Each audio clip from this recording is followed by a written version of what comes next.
long time coming, but we're back for the attack now. I think it's been a couple of years. My God, a couple of years. I think pre-COVID. Yeah, was probably the last one, but we got Sleeveless Joe back here. Yeah, I don't wear sleeves now. I lost a ton of weight. Yeah, absolutely. Thanks to crack. Wanting to do things a little differently now rather than, just audio. And we did have it. I mean, we did all of our podcasts via just audio. Yeah, I mean, the audio only, yeah. No video. And then since then, I've been doing it with a couple other guys, Nick, Jason, Pat. And we've been doing it via Zoom because they're in different states. I was about to say, it looks like my meeting's at work. Yeah. But yeah, and that's what a lot of people do. So, and that works. So we have stuff coming up, or I have stuff coming up with them. But this is good to get back in the saddle. Yeah, we were talking about Doom last time. We had hung out a couple times, and I know we did our Maryland Doom episode a long time ago. It might have been the first one we ever did. I think that was the first. So this is kind of similar. There's gonna be a lot of Maryland talked about probably, but it's more 90s, a little bit more focused. Mm-hmm. We were supposed to do like a top 10, and it just got impossible. I texted you and I was like, we're gonna bump it up to 15 because I can't. Mm-hmm. There are some things I just can't not talk about, not mention. There's gonna be overlap, big time. Yeah, and I figured we would have a lot of the same, same ones. Yeah. I think when people think of Doom, they don't think of the 90s either. No. And I think when people think of the 90s, they don't think of Doom. And like what we were talking about, because we've been into this style of music for a long time. One of the things I think we both love is, that so many terrible trends in the 90s and so many things that were popular, like we've talked about. Yeah. But I think, even stuff like death metal and stuff was so much bigger. And I remember being a young kid in the early 2000s and going to the record store at Ultrasound. You see that little Doom section was like the size of this coffee table. Yeah. And it would be, that little section you kind of would pass over. It was like not a trendy style of music. No, it was like the underground of the underground. Yeah. Like the underground of the independent scene to me.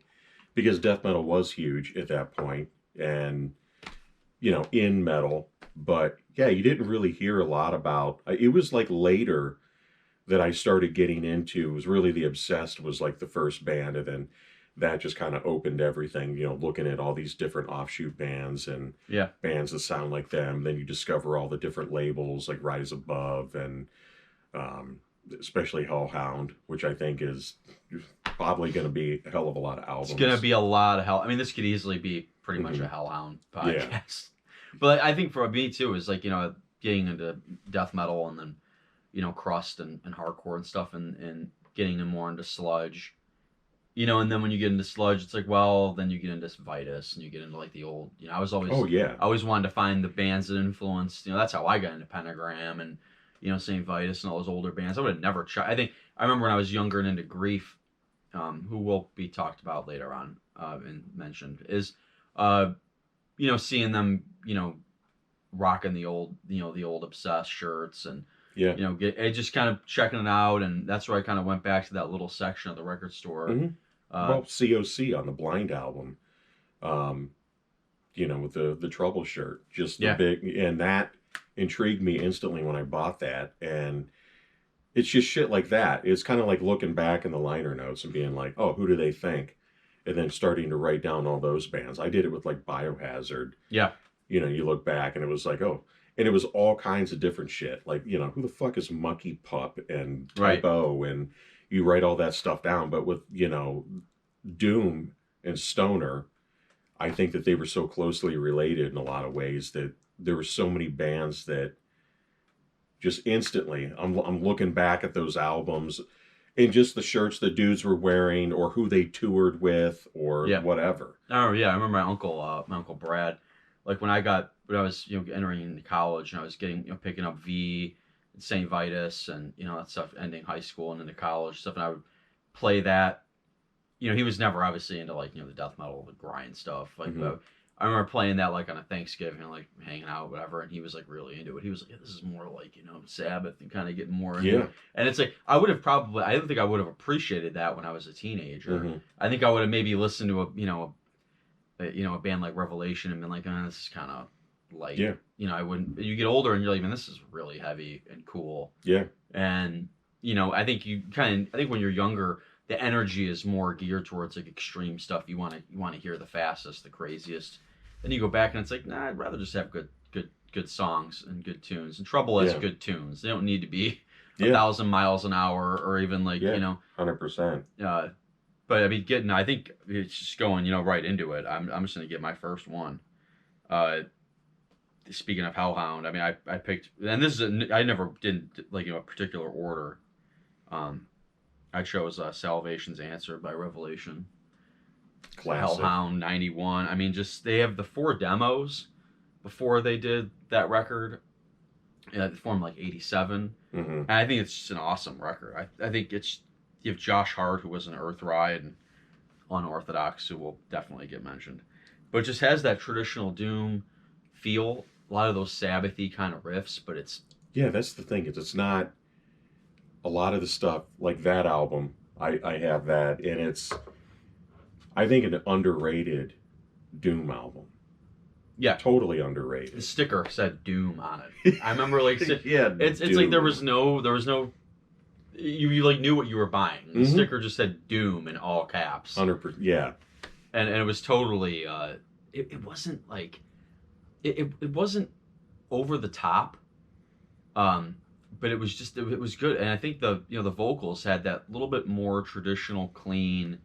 Dude, it was just organic. It was like shit that you would see walking past some like biker bar, and you're like, you hear like, what the fuck is that? You walk in, and it's like 4 scumbags just playing old school Doom. Yeah, just total Sabbath worship. There's like no, but it's total, not all super fuzzed out, just really well put together. It just has that old Vitus, just those cool grooves that are just subtle. It's perfect. It's totally that when I think of that Maryland sound, it's that sound. Just nailed that. I think all the other bands, what we'll get into, have that. They just have that vibe, and I think you almost needed that cleaner vocal. I think if you would have had a more aggressive vocal or a more gruff vocal, it would have ruined that music. 100%. And I don't. I think I was talking to you before about some of the heavier stuff. I Hate God. I can get past the vocals. I think the vocals work. I think they fit. The music's ugly and kind of not. Yeah, and the same with like Grief and stuff like that. I dig that stuff, but there's some bands that come out that do have that Sabbath feel, but then the vocals are too heavy, and it just doesn't fit. Yeah. And I like heavy vocals, but with something like Revelation, and I'll be honest with you, I completely overlooked them on my list. Really? So it's like, I don't know. You That's mentioned that surprising. when you pulled it out right before the CD, not your dick, but when you pulled the CD out, yeah. Not my first one back. I'm not gonna, gotta get a couple in for that. As soon as I saw it, I was like, fuck, man, I should have put that on there, because Salvation's Answer is, and I think pretty much everything that they've done. I think Shadow Kingdom Records re-released a lot of that stuff, so I think it's still available. Yeah, they did. But yeah, man, I mean, that's a great. Yeah, I think 15, and I'm thinking, yeah, we can do 15. I could even do fucking 25. You know what I mean? And it's like, it was just hard for me. And I'll go with my first one. That is, none of these are in a particular order, but this is, for me, my number 1 U.S. Doom album of all time. Quite possibly even what I think is like the greatest Doom album of all time. And that's the Blood Farmers self-titled 1995. Oh, wow. That, okay. I don't think anything I overlooked that one. Tops it, and it's one of those records that, when I'm getting into Doom back in the day, and I kept seeing the album cover and then Blood Farmers, and I was like, that's got to be taken from the movie Invasion of the Blood Farmers, which it was, and everything about it, it just kind of gives you this feel. It's like seeing a fucking obituary, cause of death back in the day. You're just like the logo, the artwork. Them laying in the coffin. Everything about it just makes you think, I need to listen to this. Yeah. And as soon as I heard it, I was like, holy shit, dude. It's got, like, Revelation, like a lot of these bands, it's got that kind of organic, but it's like dirty, this filthy, but it's super dark. It is. It's That like is really dark. That is a dark dreary. record. And I know the band now, they haven't put anything out in a while. I think it was it was Headless Eyes, maybe, the last album, which was really good. And it has Tad, who was the drummer in the progressive thrash band or technical thrash band Toxic. Mm-hmm. And we're gonna get into that too. A lot of these bands had members that were kind of in other kind of styles of music, and I think Blood Farmers, I think, had that image too, like you were saying, like it was a little darker. We'll mention other bands later on that also kind of brought in that horror kind of element, maybe a little different imagery, because like Sabbath did that. I mean, Sabbath had that kind of early macabre horror kind of feel.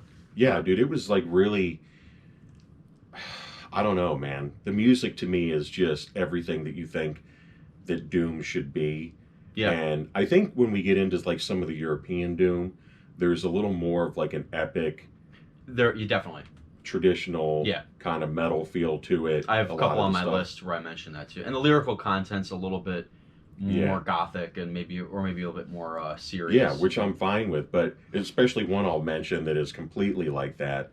But yeah, and I actually probably within the past couple of years, I messaged Tad here and there just a couple times. Super nice dude. He's the drummer now, and I was kind of like, man, are you guys putting a new album out? Like, what's going on? Because that last album they did is killer. Yeah. It's still a great band, but that is, anybody that asks me, I think I had a buddy online just say, because I mentioned it, and he was like, all right, I'm going to buy it. You know, never heard back of what he thought. I hope he liked it, but that is my number one all time. I got, for my next one, I got Internal Void, Standing on the Sun, 93, another That's one little overlap. Yeah, I mean, you gotta have it. There's some elements of like 70s psych in there a little bit, and that's where I think Internal Void's one of those first bands, like you start to see them, there's a lot on my list where it's like borderline, you feel the stoner element. Mm-hmm. It's not super orthodox. Doom is a little bit more, there's some tracks where you can kind of tell it's interesting because Eric Liddell, moonlighted in Church of Misery and stuff like that later on. It makes sense, like there's that kind of, and J.D. Williams with his vocals a little bit more atmospheric, not as epic like something like Messiah. And Eric Liddell also in Earthride. Earthride. You got Dave Sherman, right. know, Everybody rest in peace. It was anybody. A lot of Earthride overlap on this. So I went with two buddies, my cousin Jordan and then Justin, our mutual friend, and we went out to see Spirit Caravan in Pittsburgh, and we were standing there and just outside the venue, and Jordan was having a smoke. We're just like shooting the shit, and this dude comes up, fucking gray hair, beard, and he's like, "Hey man, which one of you guys want to smoke?" And Jordan was like, "Fuck, I'll smoke." Yeah. And Justin and I are laughing. We're like, all right. So they leave, and they're gone forever.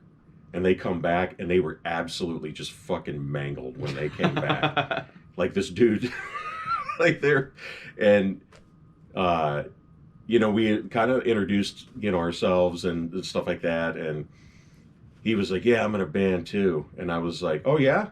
I was like, "What band is that?" And he was like, "Oh, you ever hear Earthride?" And I was like, "Holy shit." And it was Eric Liddell. Dude, it was fucking Eric Liddell. Because I was like, at the time, I got Vampire Circus. I had, oh my God, I can't remember the name of the first. The Taming of the Demons, maybe the debut Earthride. And then it was Vampire Circus, which is one of the greatest Doom albums. Oh, yeah. And I never really saw pictures of the band, other than I knew who Dave Sherman was. Right. Because of Spirit Caravan, and it was, dude, it was hilarious. We still tell that story today. Like, they came back, like they were like floating, like like their feet weren't even touching the ground. They were just like, fuck. Yeah, this is definitely a cool record. Peace Song. That's one of my favorite tracks. Yeah, and they played that Relapse.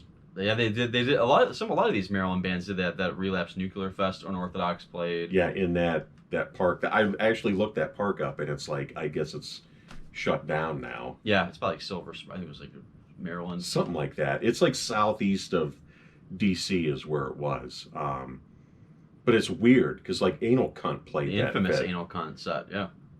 Anal Cunt and Internal Void in like the same. Yeah, and Brutal Truth and Dead World played that. Kandiru, a lot of Exit Yeah. 13. That was a cool. Probably was a lot of that's like the old, and then you see like Vitus. And like, yeah, it's definitely Internal Void is one of the. I mean, this one of those records I just I love. I can listen to it whenever, no matter what mood I'm in. Can always put it on. It's a classic. I think perfect little to me. It's like a good bridge between the stoner and the doom. Yeah, Those no, kind of it's sounds. excellent. I almost shit when I saw it on Amazon years ago for a private seller. And I think I remember telling you it said used and it was like, I don't know, 18, 20 bucks, something like that. And I was like, I'll buy it. Yeah, And when it came, it was still sealed. And I was like, holy shit. yeah, And fucking original Hellhound release. And it just gives you this vibe, man. Back in those the early 90s, it just gives you that vibe. yeah. It does. I don't know. It's like that whole Maryland. It's kind of like Florida death metal. Yeah, Or Bay Area thrash. It's like that. that sound. It's That. that region. Yeah. Mm-hmm. I will pick because that was also on my list. So I'll go to my third one, which is more of what we were talking about, the European style. This is Epic Doom. It's a little more of the.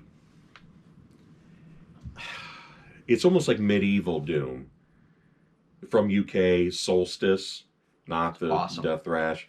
And this is New Dark Age, came out in '98. Singer from Sore Throat. Incredible band. Love it. Now, Morris Ingram's vocals, okay. I'm actually really mad I didn't put that on my list now. I totally overlooked that. But that's awesome. I love Sore Throat, and I got into Solstice from. So I think it's so crazy when you're listening to Sore Throat, the craziest noisecore bands ever, and you listen to Solstice, and it's amazing. Well, yeah, and it's like this was one of those albums that I got back in. I've been reading a Metal Maniacs or something, and somebody just mentioned it. I don't even think it may have been reviewed. And I was like, oh, I got to get that. And then I went to the local record store around here and walked in, and I almost shit myself that they had Very European. 100%. And I know a lot of people don't like Ingram's vocals. Love it. I think it's awesome. I think it fits. I think it does too. He's kind of shaky, but I love it. I think it's kind of like Lee Dorian too. It's a little. Yeah. It doesn't. It almost is It's like accidentally perfect. Yeah, and it's like I love the production on it. Everything is very British, but it's like I said, it's got like some folkish feel to it. It's very medieval. It's like what the fucking Knights of the Round Table would have played if they were playing Doom. It's cool because like I mean before there's the last Sore Throat, one of the last Sore Throat records was that Saw Throat record. That's like a very amoebic-y kind of crusty, doomish kind of thing. It makes sense later on. Like went on to playing more traditional like metal. But I think Solstice is awesome. I can listen to that first one. And again, that's another one I can throw in anytime. It's awesome. I think you can get most of those now.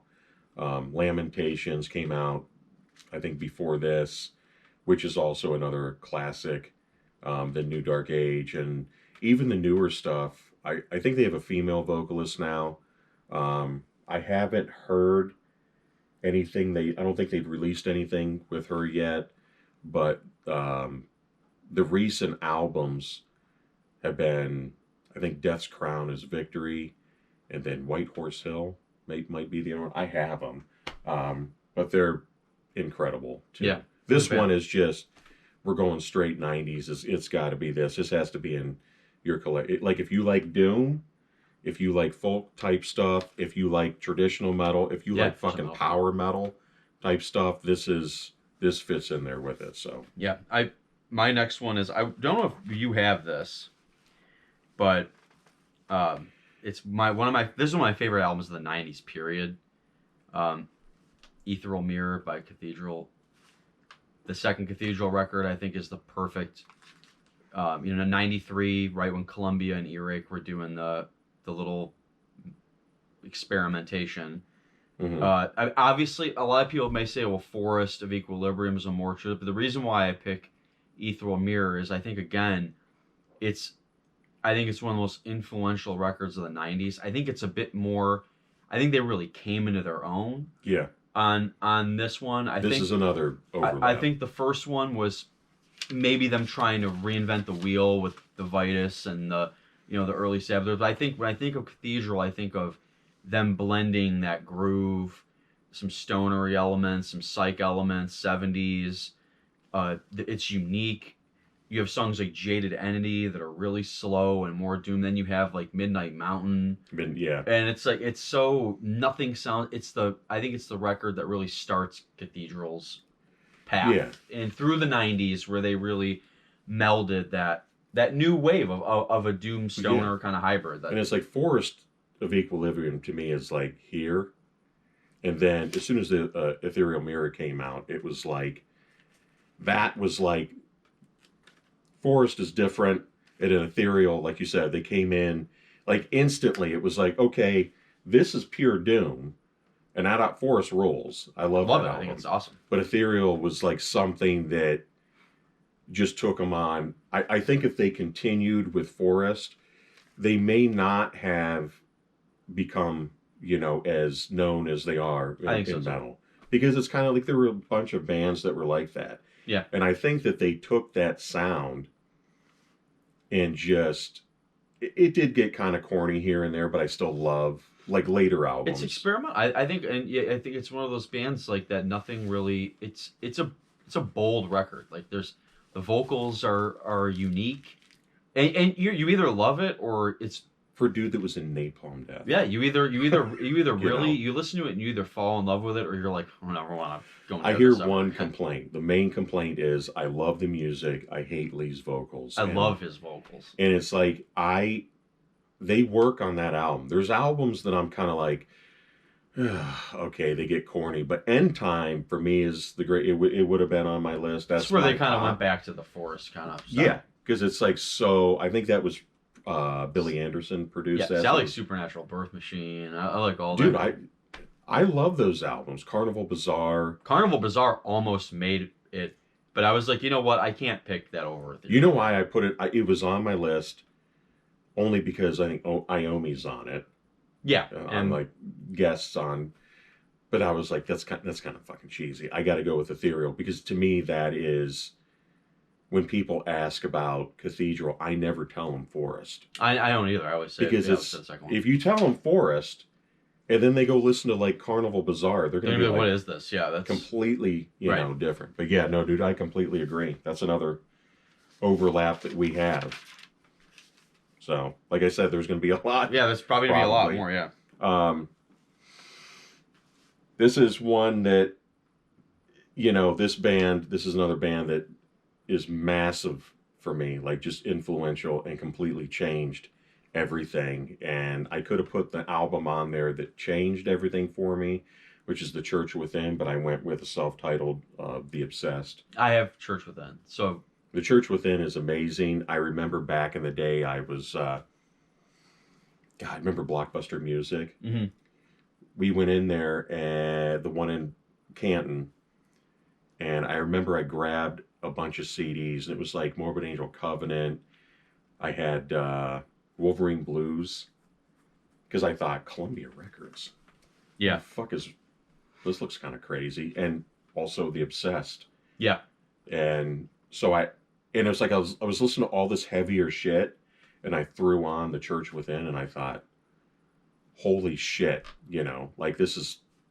Songs like Street Side are really Dude. Yeah, I mean really kind of a bigger sound on I mean we may as well not while you're at The Obsessed, I mean we may as well talk about both records. Mm-hmm.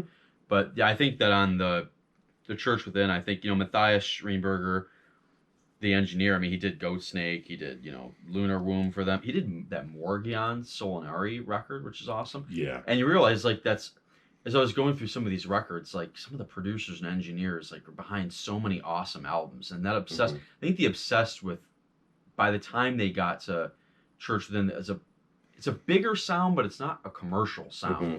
But that first one, I think the self-titled is it was a toss up for me. I could have gone either way. Well, that Church Within, that rhythm section, I think is Goat Snake. Yeah. And Goat Snake. And but the first one for me was, I mean, that's, that started it all. Maybe more traditional. It is. It's more like the Internal Void and Yeah. the Revel. It's like that Maryland Doom. Probably a better fit for the list because it's a little bit more. Yeah, and Church Within's got some rockin' tunes on them. It's a little more fast paced, but it's still 100%, dude. It's almost like a Manic Frustration by Trouble.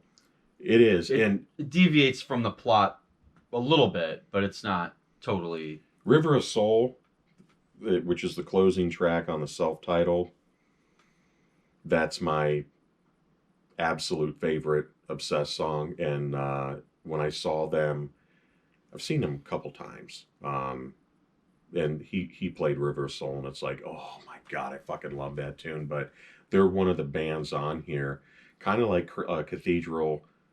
All of their 90s output mm-hmm. could be on this list.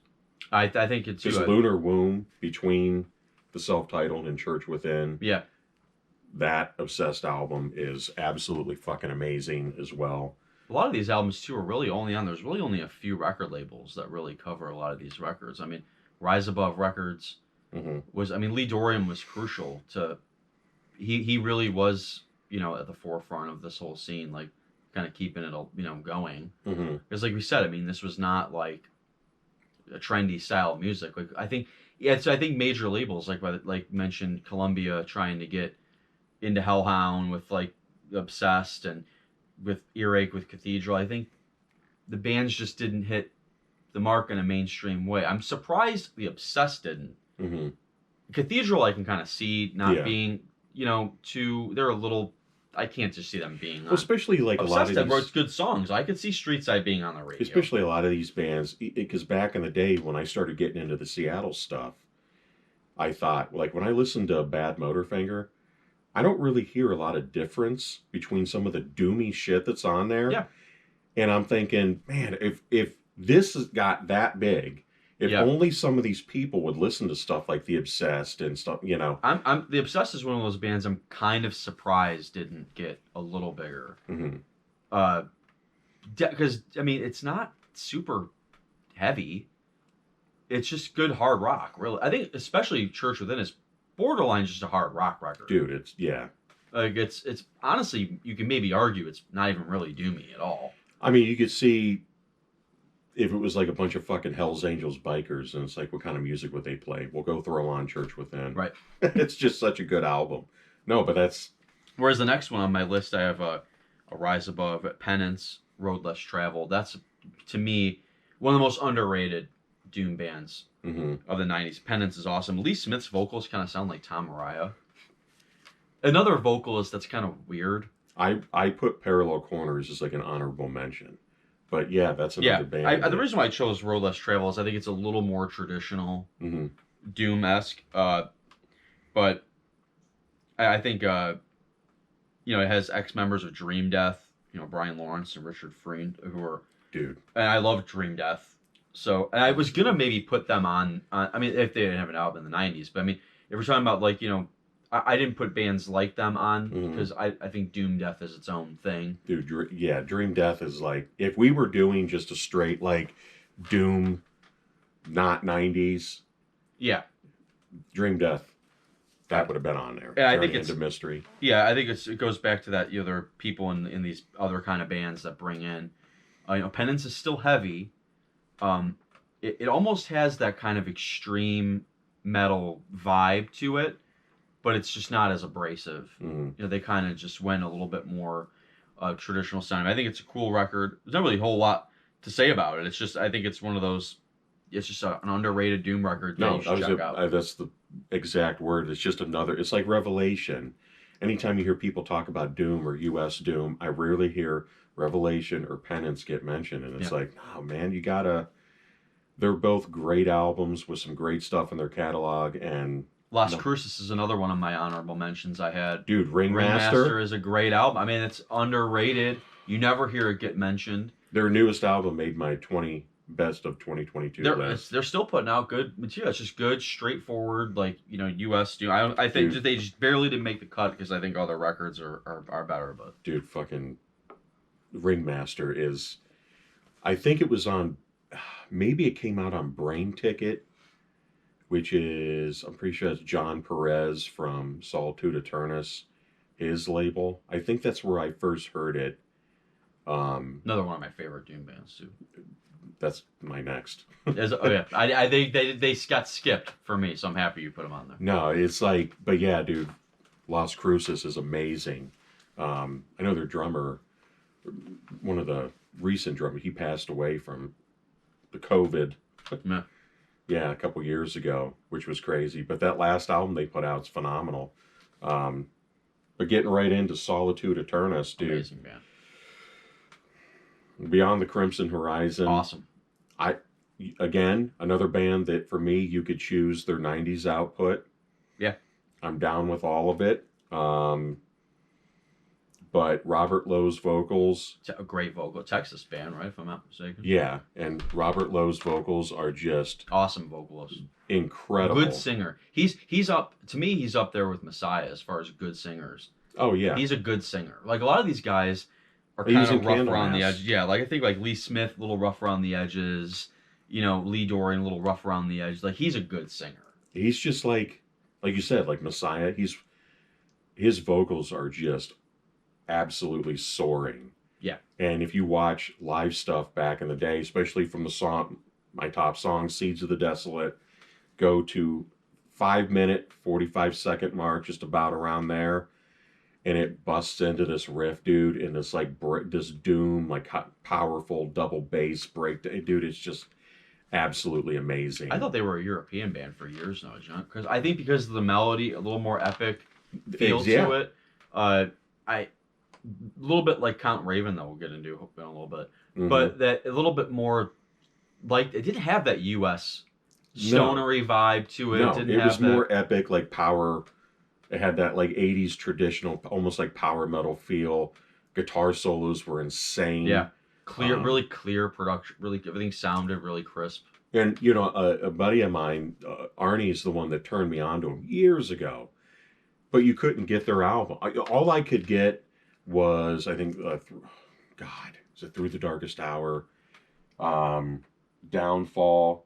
You could get, and then all the newer ones. And I can't remember the one that came out. Adagio, I think, is that album. The gray cover, and that was really good. There's a Heaven and Hell cover on it. The song Heaven and Hell, Sabbath cover. And then I went to the Brave Words Bloody Knuckles Fest at the Odeon in Cleveland in 2003. And I was walking around. They had a bunch of merch tables there. Candlemass played that. Nice. And Trouble played that. Who was singing for Candlemass? Messiah. It was the classic lineup. Not the original, but the classic lineup. And he came out, and if I remember correctly, he had the fucking like monks thing on, possibly. He's a real card. He literally looked like he and Shane Embury could probably be fucking twins. Never seen him in the same room, so I mean, you never know. But went up to a merch table, and this guy had the first two Solitude Eternus albums. Nice. And I was like, holy shit. And they were both $25 a piece. It was at the time, it was 2003. And I just thought, gonna get them. I don't give a shit. Well, as soon as I bought them, he was like, John Perez is walking around. And I was like, here? And he was like, yeah, John Perez. And he said, I think that guy was from down in Texas, that the merch. And he said, if I see him, I'll let him know what you're wearing. And so I was like watching the show, I'm like walking around, and then finally we walked by each other and I recognized him a little bit. And he looked at me and he was like, I think I'm looking for you. And I was like, you're John Perez. And we started shooting the shit. And then he was like, this is crazy that, these albums are out of print. And like I said, look, I know you don't get anything from this because they're used. He was like, I don't give a shit. I think it's fucking awesome that you're buying them, One of the nicest dudes ever. He also does like a psych band, I think it's called Liquid Sound Company. Really? Which is not doom. Right. So if you want straight psychedelic fucking rock, that's your way to go. That's a good segue into the psych stuff, because my next one is, maybe we'll have, this might be another possible over Unorthodox Asylum. No, it's 92. not. And again, a weird record. Mm-hmm. Again, not totally orthodox doom, no pun intended.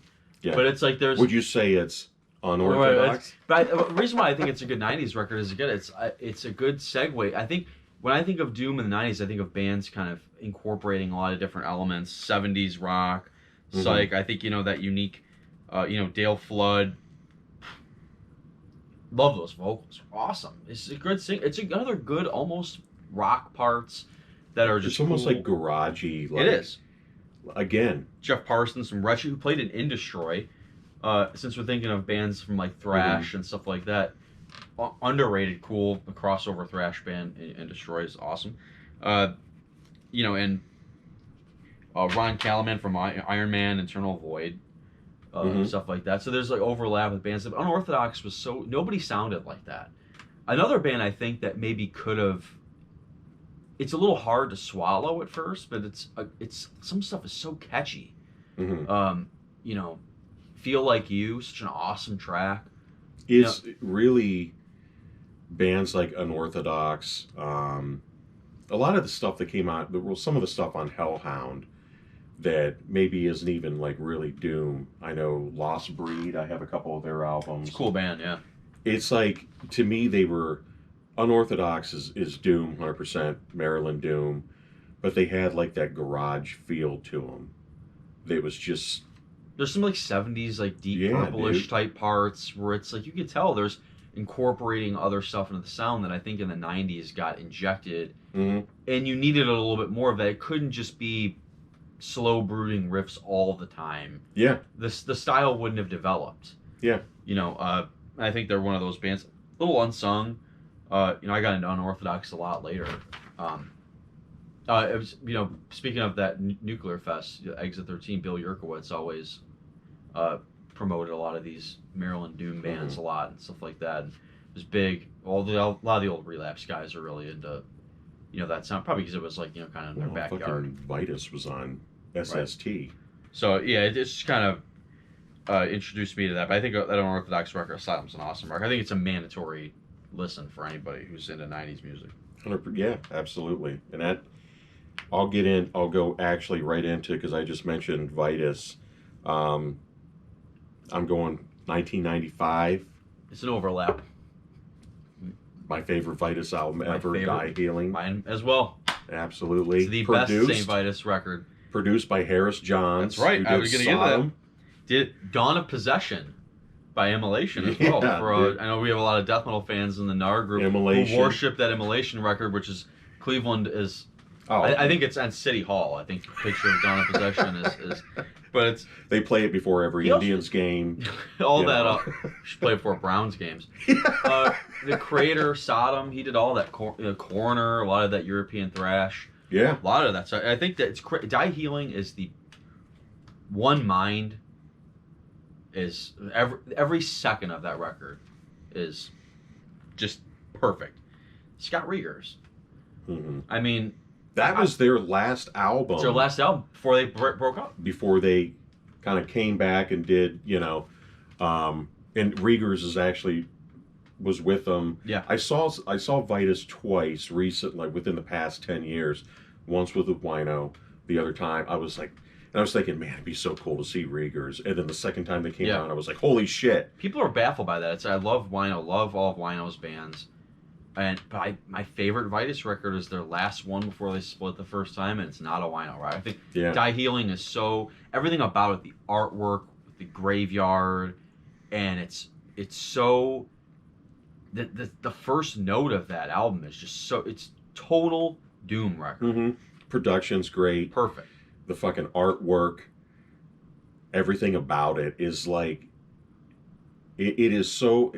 It's weird because it's a U.S. doom album, but because of the producer, the way that the album cover looks, it just always reminded me of like European. Yeah, and it's like I always got. It's like nah, they're still U.S. And I could have also put, a lot of their 90, Children of Doom.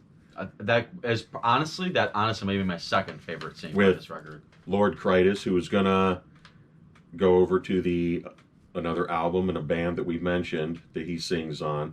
But that's another thing people don't realize, that Vitus had not just wino. I love wino. He's like an icon. Yeah, I love Born Too Late. I love but Mournful Cries. Riegers, wino, Critus.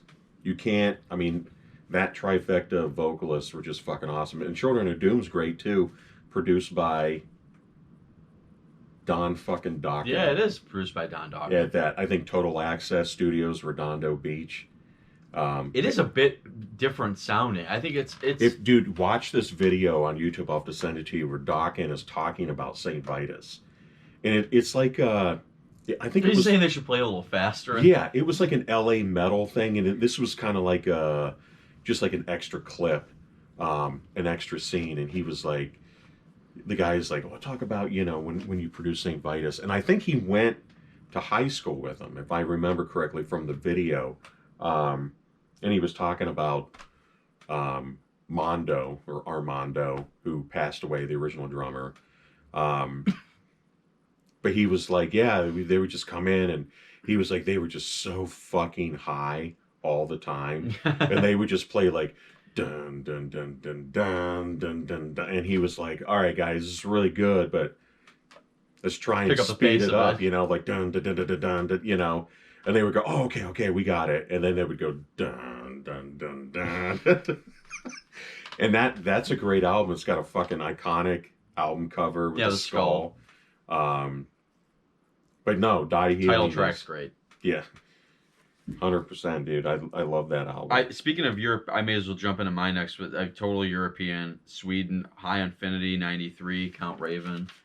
Love Count Raven. Not really a whole lot to really say about this one. Fadi Findelius, whatever his name is. Great Ozzy vocals. Oh, yeah. Total Ozzy. They should have had him. Honestly, I wish Ozzy would just retire and you just have him go and sing the Ozzy's vocals without being a complete fuck up. Right. Ozzy when he's not pissing himself and pouring water on himself on stage. But it's totally European, melodic. Has that European vibe. There aren't a lot of European bands mention this, but I think Count Raven was. I got into Count Raven from my old boss, my old manager at the pizza place. Gave me this album, Burned. Because I was like getting in more of this kind of stuff, and so he was like, "Yeah, I like this doom metal band called Count Raven," and I was like, "Okay, well that name is just mad corny, but I'll check that out." So I put it on. It was awesome. I remember thinking like, man, I remember coming back and being like, "This guy sounds like Ozzy." It was like the first thing I was like, "This is great, like Ozzy vocals," and it's cool, perfectly cool record. My favorite Count Raven record is actually Mammon's War, which is a 2000 their comeback record. I love that record. Dude, I used to listen to that every time we used to come out and have movie nights. I used to jam that record all the time coming out here. Fucking rolls, dude. Great. I wish it would have come out in the 90s. I would have put that on the list. Behind Infinity is a great. They don't have one bad album. With Count Raven, and my pick is Storm Warning 1990. With Lord Critus on vocals. And that to me, I mean, again, you could pick anything, Destruction of the Void, Messiah of Confusion. Great fucking band that 100% European, but would really fit in Maryland sometimes with some of their stuff. But 100%, European, Swedish band, obviously.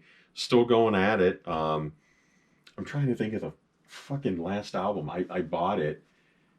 killer album. I mean, he's still, Vangelis, I think, is the only mainstay. It's his, he's Count Raven. But yeah, that last album was just incredible. Absolutely fucking awesome. But no, great choice. I think we have another, I wonder if we have another crossover. Go. I know I have The Passage. I know you have an Iron Man record on there. So here's the thing. Iron Man was tied. It was The Passage. It was tied with an album, and I was going back and forth. And the only reason I didn't put it in my list of 15, even though it belongs there, is because I was like, I got like a lot of Maryland bands. Yeah, I have mostly Hellhound. Yeah, I think it's like another Hellhound. But no, that album, dude, Al Moore's the third. Fucking, if you took Hit and Run Studios, man. Tony Iommi, put him in the United States, and he was just a black dude. That fuzzy guitar. He is 100% like the U.S. Iommi to me. Oh yeah. His fucking riffs and his tone. Except bluesy 70s vibe on The Passage. Rules. Even the last album they put out absolutely rules.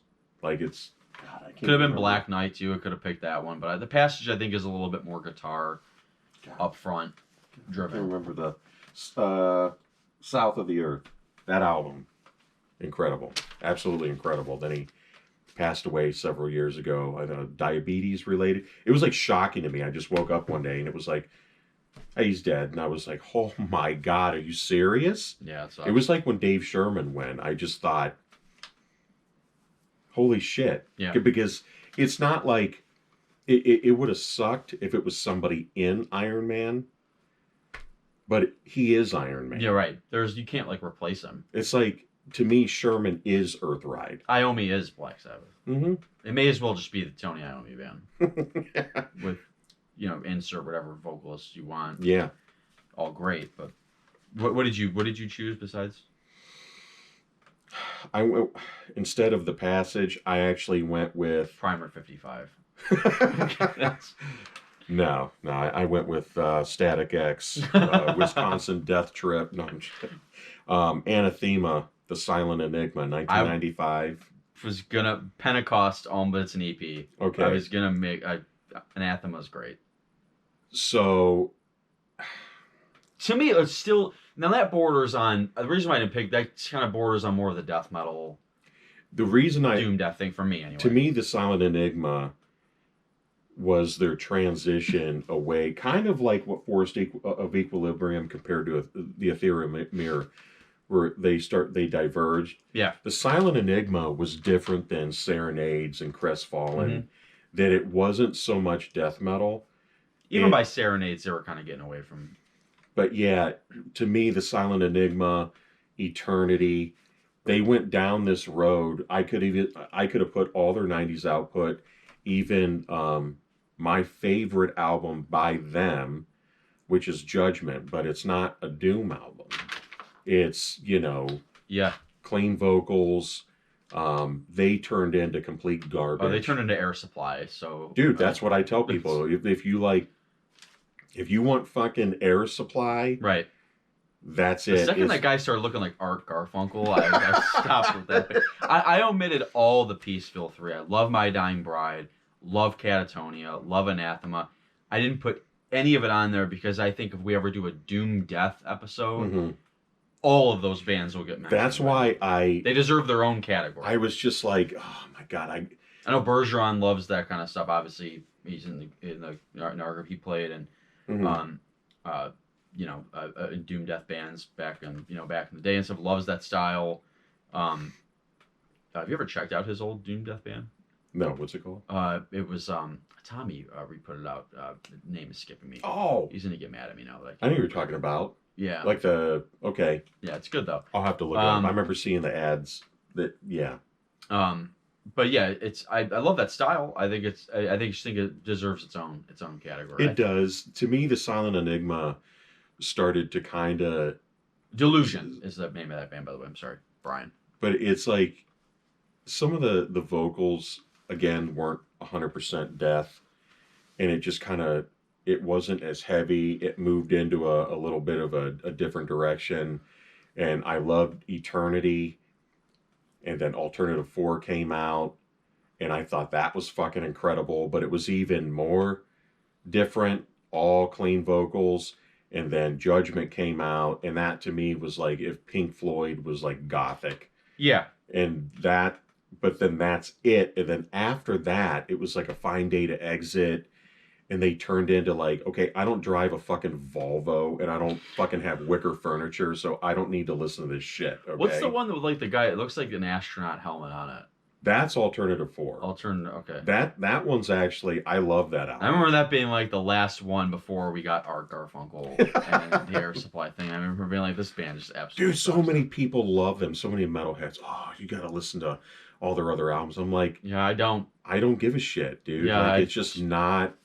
I have listened to it, and it's just not great. But that's, I put them on there. The Silent Enigma. Transitioning way away from Air Supply, I put this one on there, and I think again, as far as '90s, one of the first bands that got me into this style of music, Jerusalem, Dope Smoker, whatever you want to call it, by Sleep, is one of the most, I think, important records What's of your this favorite style track? of music.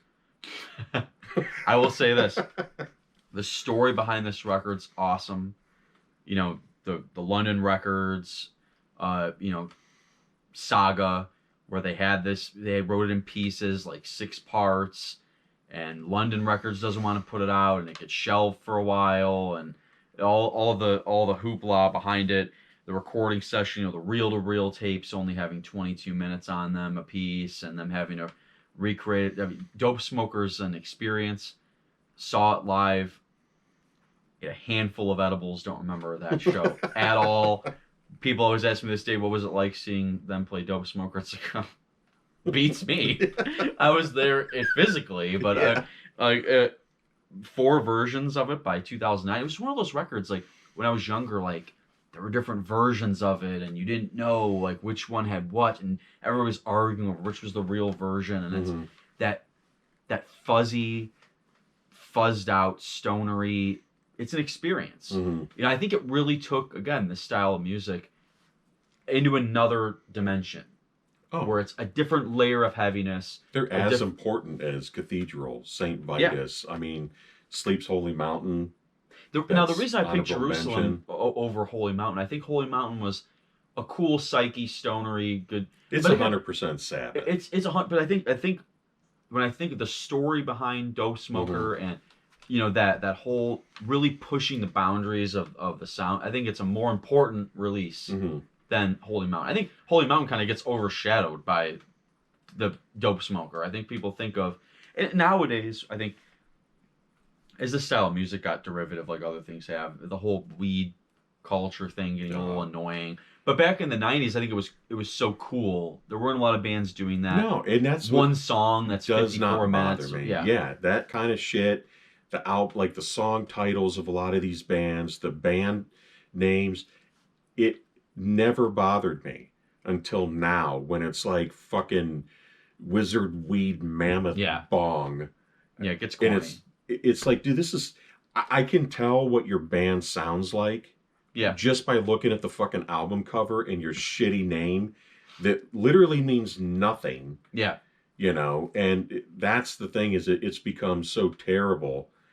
But this is the era, and I think that...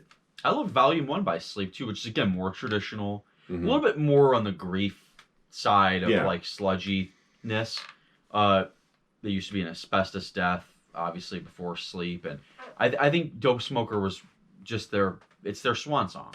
Yeah. It's their total, like, the... Did you like the last one? Was it the Sciences? It was okay. It was cool. I just, to me, I think they peaked with... And I don't like Ohm, the stuff Al did after Sleep. I think it's a little too, I don't like, monk chanting music. I mean, I'm not, whatever. I mean, good for him. I mean, like, you do enough drugs in California, and who knows what the hell you turn into. But that's, I think Matt Pike's is a, almost a parody of himself now too.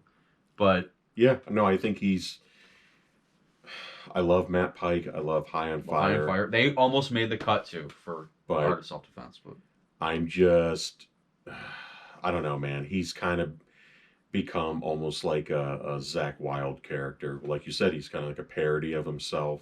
yeah. And it's like, all right, man. Like, Was Art of Self Defense in the '90s? Now I'm thinking about that, or was that 2000s? I don't know. First High on If it's Fire. '90s, it's It's got got to to be be late '99. '90s. Yeah, it's late '90s. Maybe Didn't it's that 2000. wasn't that on Man's Ruin? Man's Room. I think when it came out, I can't remember exactly, but I know a Dope Smoker had made a release from TP Records, which is another label that in the '90s was kind of active with all this kind of music. It was TP and sorry, cat's trying to knock sorry. shit over.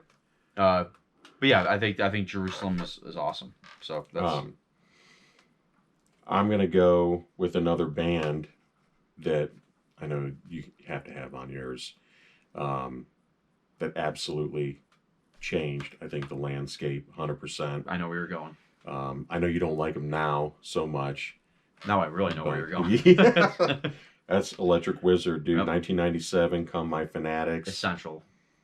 I remember the first time I put it on, I wasn't even smoking weed and listening to it. You I will was just fail a drug test if you listen to that album 3 times. 100%, dude. Like, it's just so fucking awesome, dude. Like that. And we were talking earlier, before the podcast about the labels that was on, and like I said, I think that was on just over here, the Music Cartel. Yeah, I remember the Rise Above. Mhm. Because I remember I used to get my introduction to Electric Wizard was Anthony and I had a subscription to Terrorizer, and they were always critically they were an acclaimed. People loved them, in the press. I mean, all of those music editors loved them.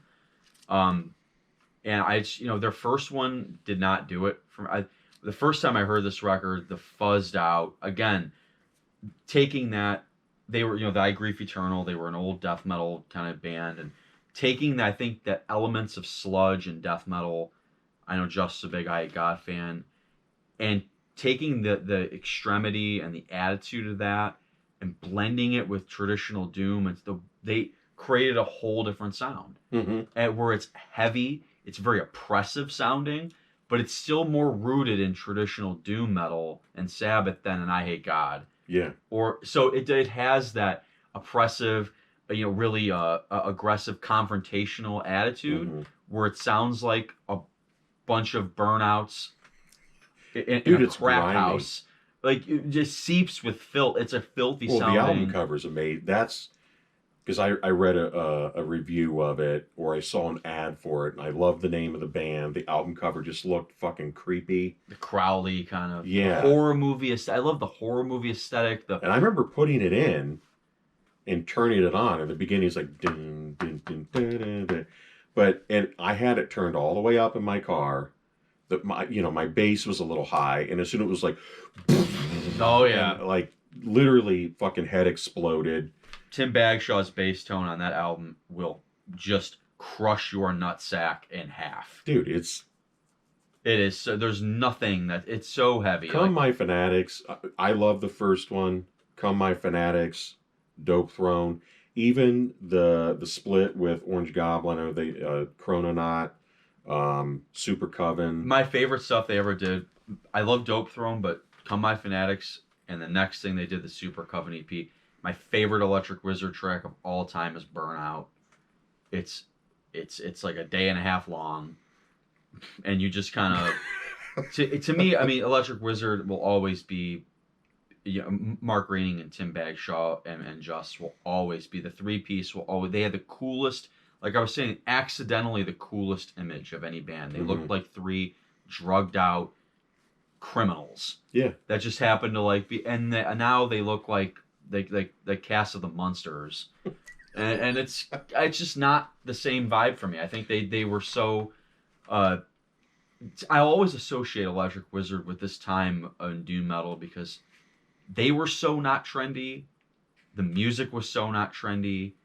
It was just don't give a fuck, heaviness, horror movies. Mark Greenway is always a big horror movie fan. We're friends on Facebook. We always talk about The Exorcist. He's a massive Exorcist fan. And we would all he's just cool guys. And I guess like, during this time period between Come My Fanatics and Dope Throne, uh, they really were like getting into trouble, like messed up on like they lived it. Hmm. You could tell they weren't phonies, Yeah. and the music they made was just heavy. And they never.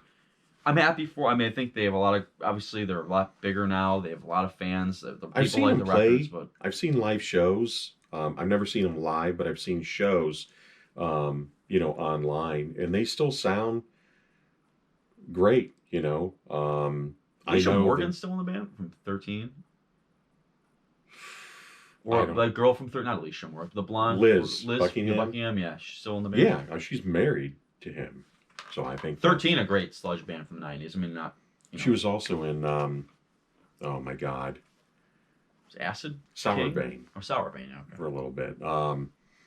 No, I love everything that they've done.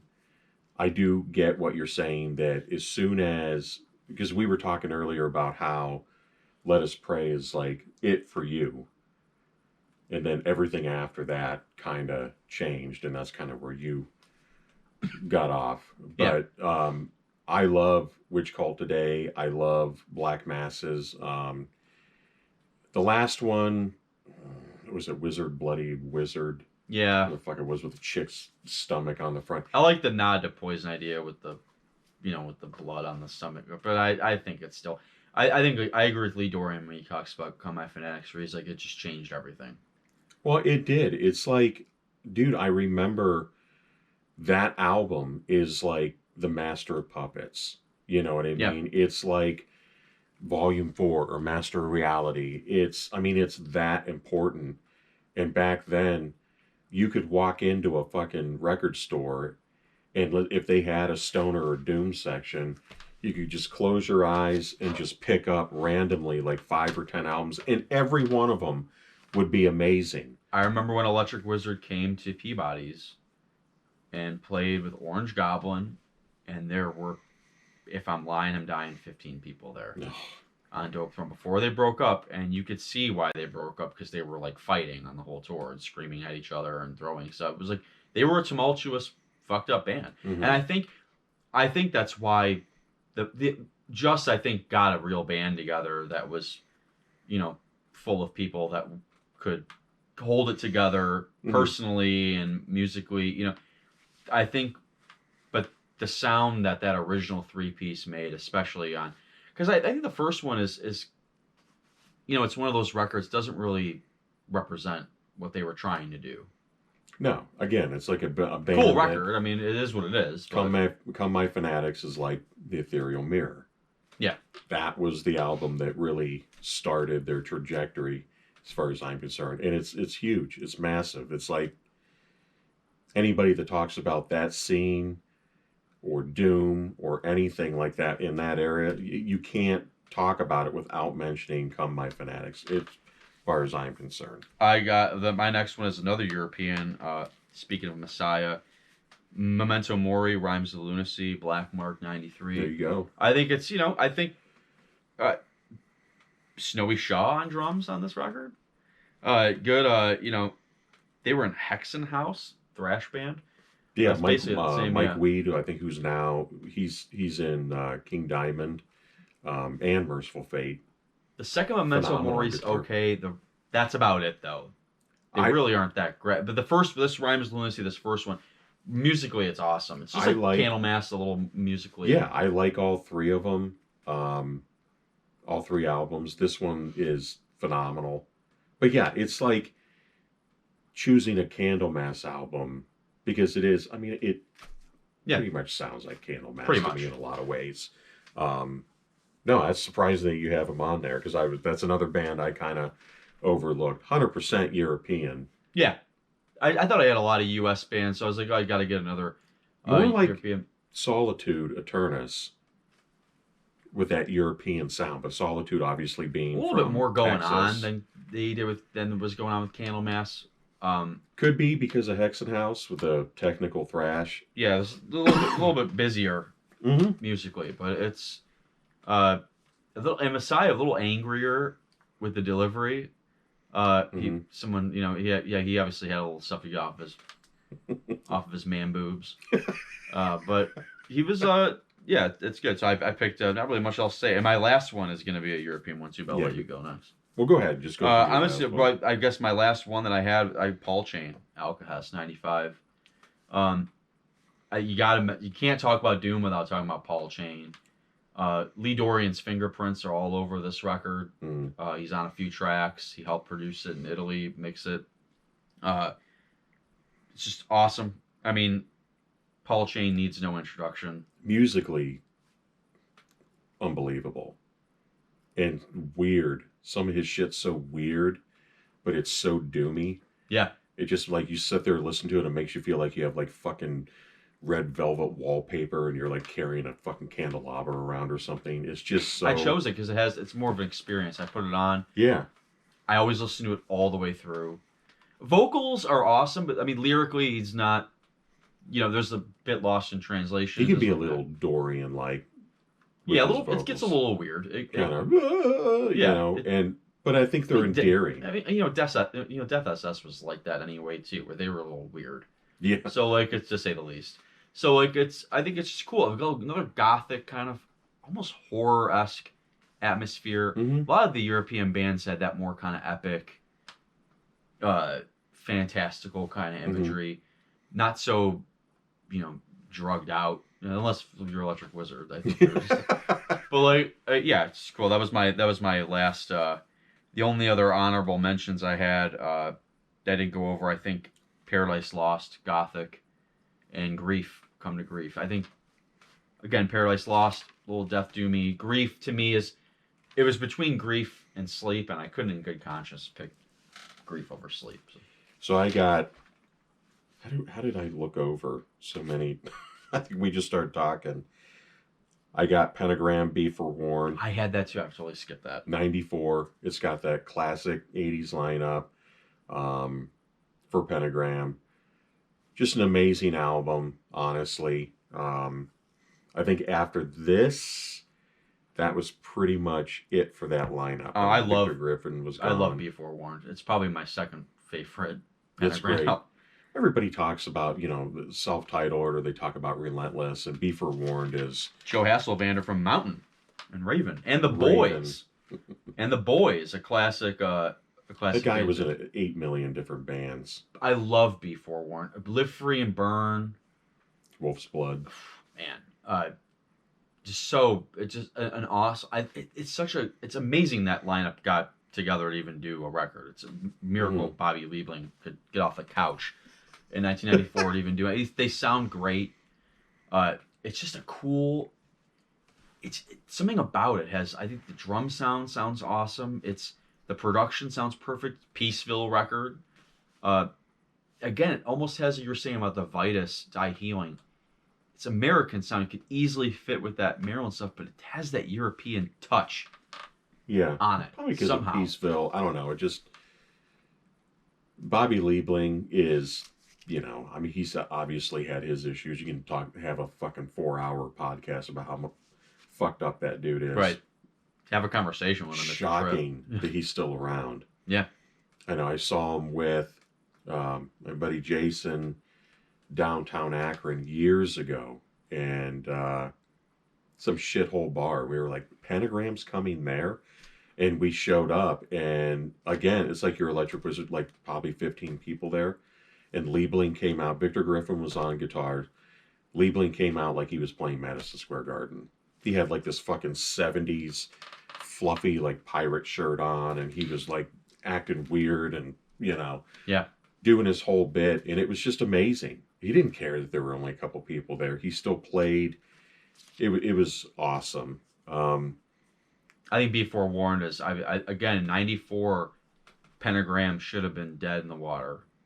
He should have been dead in the water 5 minutes after he was born. I think, there's no drugs left. Everybody has to wait till he dies and then smoke his fucking dead body. And it's shocking that he's still alive. I mean, to me, it's like... The band still was... that's still the lineup. He still sounds good, dude. By Be Forewarned, that's still really... Like I said, that's still pretty much that Relentless, that classic lineup. you know, and Mm-hmm. they're together, and it's a good, Mm-hmm. solid record. Uh we overlook you know, that their 99 offering, um that they had. They also had another record after Before in the 90s. Um Sub Basement. yeah, and Show another 'em how. the show, and then the last one in 99, forget the name of it, it's skipping me. But again, I think Oh, Before Warren, review your yeah, Review choices. Your Choices. Yeah, Um and which is cool, but I think Before Warned is, you know, the I think it's up yeah. there with the It's like best stuff right they did. behind you. I lied. My last one that I'll mention on my list, it was a toss up because I love Trouble and I love Manic Frustration. Obviously, Mm-hmm. it's my favorite, but I had to go with the '90 self-titled. Crossover. Everything about it, the album cover. It's, to me, it's their first one on Deaf American. Manic Frustration. Manic Mm-hmm. Frustration to me is more like almost like Church Within hard rock. Mm-hmm. It's a borderline a hard rock record. I think It's yeah. this has that hard rock element in it, but I think that it's a little more rooted in their class. So, I mean, End of My Days, that's a little stonery, but songs like R.I.P. more in line with that old Trouble Mm-hmm. sound. You can kind of see they were going the direction they were going in, but again, in the '90s, adding those other elements into it, I Mm-hmm. think it just sign of the era. So This that, is 2 out of 5 guys in the band are dead yeah, now. Eric Wagner, I mean, one of the best voices ever. Yeah, so unique. Trouble is one of my favorite bands, period, but also one of my favorite doom bands.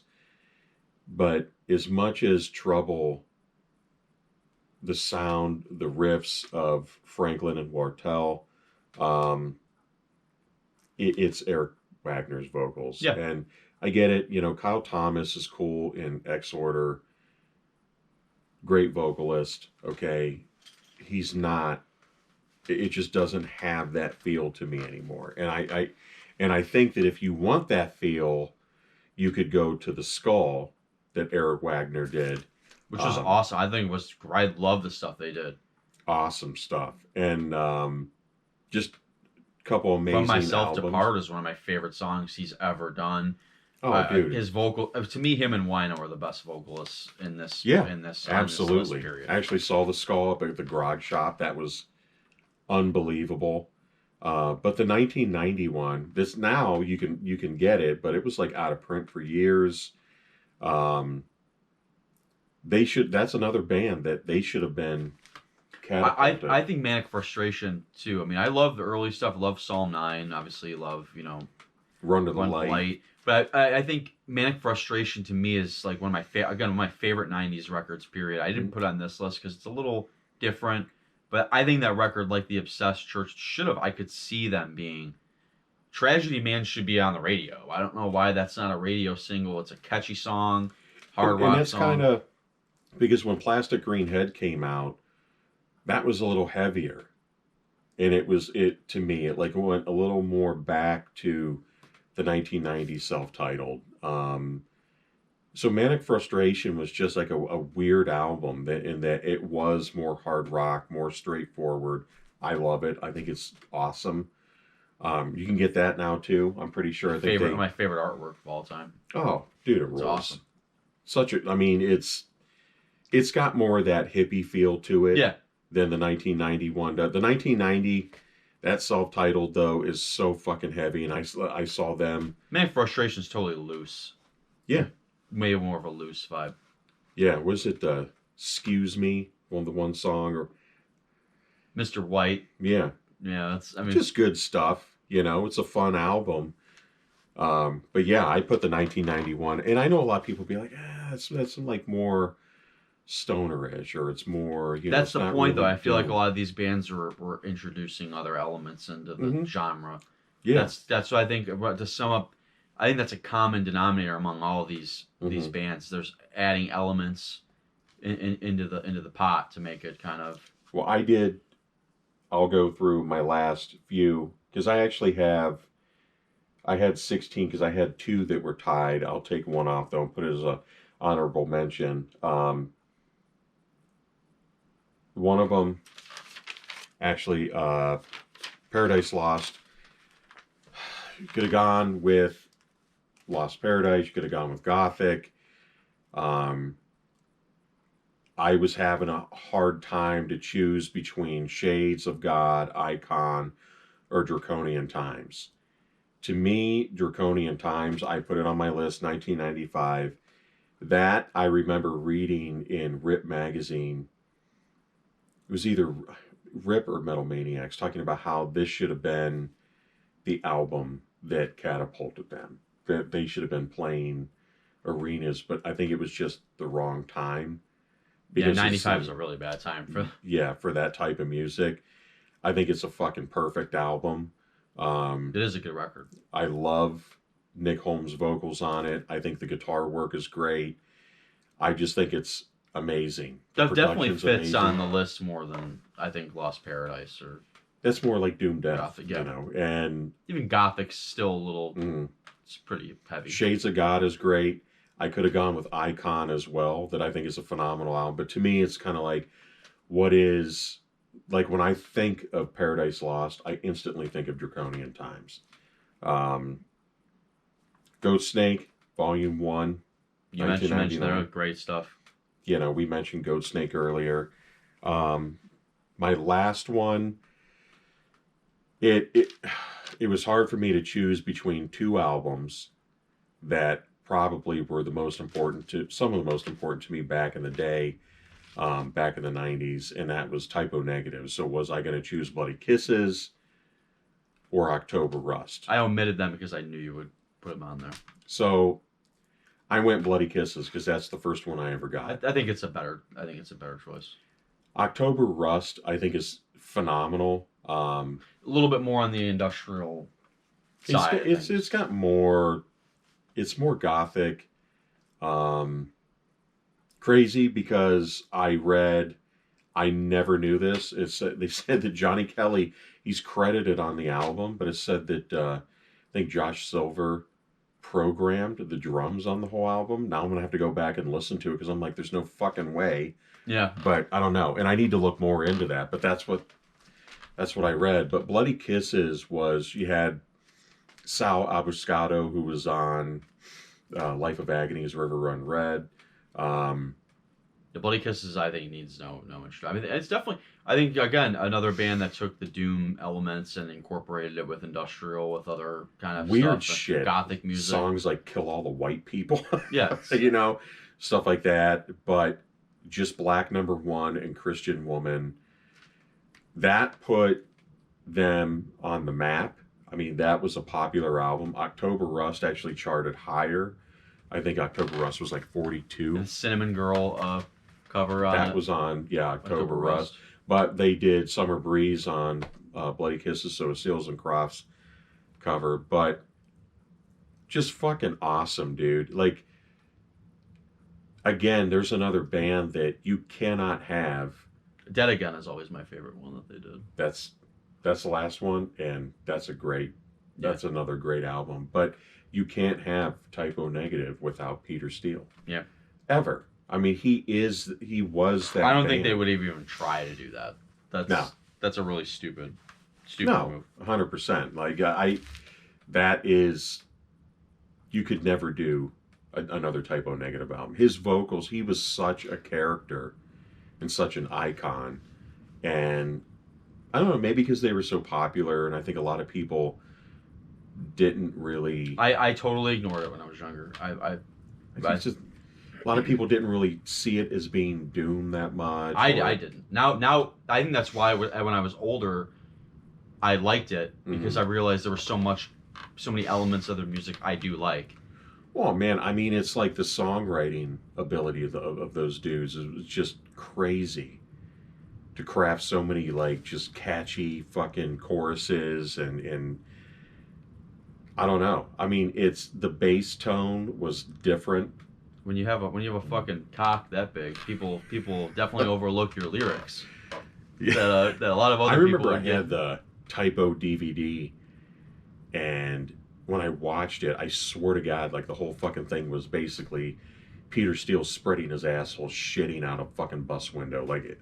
Yeah. And I'm just like, all right, this is a little fucked up. All right, but yeah, man. I mean, that was that's on my list. My other honorable mention is Catatonia Brave Murder Day. It could Love go Catatonia. Doom Death, 100%. Took me a long time to get into early Catatonia. I'm the other way. I around. love their mid period. I love Tonight's Decision. Great Cold Distance is one of my favorite albums ever. Mm-hmm. But which is funny because I usually don't like a lot of stuff that sounds like that. And I love Doom Death, but for some reason I just thought I was like, I don't really. Now I love Dance of early December Cat- Souls oh, and love. well, the Early first one I Catatonia is ever great. bought was Discouraged Ones. And it was because I heard a song on, it could have been on one of the Century Media, the Identity 4. And I think that album originally came out on that Century Black Yeah. label. Discouraged Ones, which is not a black metal album. No. It like doesn't even belong. But then I kind of, okay, well, they also had Brave Murder Day there, and I bought that, and I liked it better because of the vocals. Who's Michael Ackerfeld from? Well, he does the harsh vocals from Opeth before he turned into a Art Garfunkel. Yeah. fucking What hipster. is his deal now? Dude, I don't He know. looks like the guy from Fleetwood Mac. What's this? Band is horrid.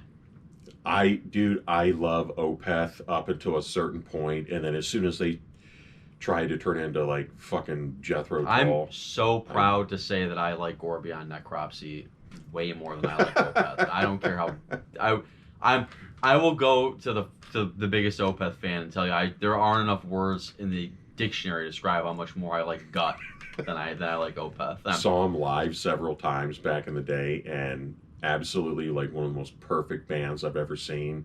Michael Ackerfeld's a phenomenal musician. He was funny.